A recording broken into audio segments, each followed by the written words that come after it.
Let's move on to part 3, where we'll have a more general discussion about friends, both at school and later in life.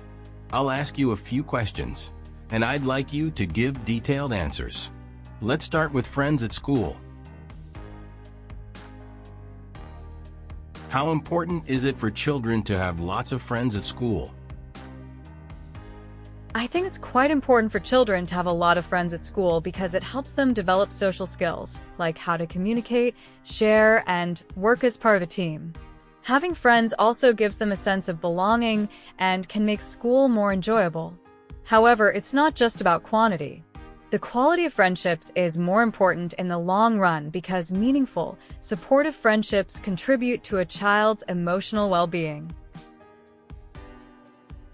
Do you think it is wrong for parents to influence which friends their children have? Why or why not? In my opinion, it's not necessarily wrong for parents to have some influence, but it's important that they do it carefully. Parents might want to make sure their children are around good influences, but they shouldn't completely control who their children become friends with. Children need to learn how to make their own choices and understand what makes a good friend. If parents are too strict, it could cause resentment and limit their child's social development. Why do you think children often choose different friends as they get older? As children grow, they change in terms of interests, values, and even personality. They start to realize who they really connect with. For example, when they're younger, they might choose friends based on proximity or shared activities.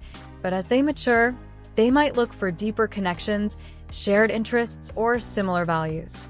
It's all part of their personal growth, and it helps them build friendships that are more meaningful as they get older. Let's talk about making new friends now. If a person is moving to a new town, what is a good way for them to make friends? I think the best way to make friends when moving to a new town is to start by getting involved in local activities or clubs that interest you.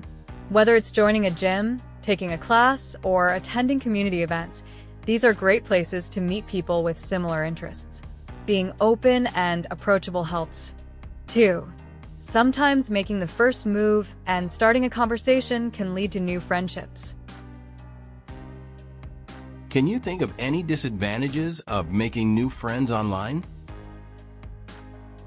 Yes, while online friendships can be convenient, one disadvantage is that they lack the face-to-face interaction that helps build deeper connections.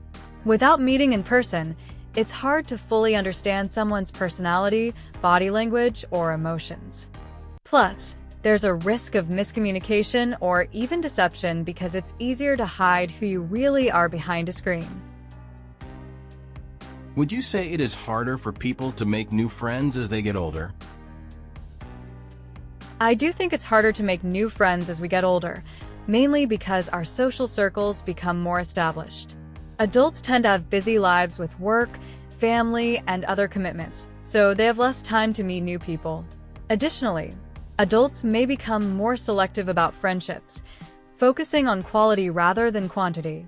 However, it's not impossible. It just requires more effort and intention to build new connections. Thank you for your thoughtful answers. You've given great insights into the topic of making friends, both at school and in adulthood.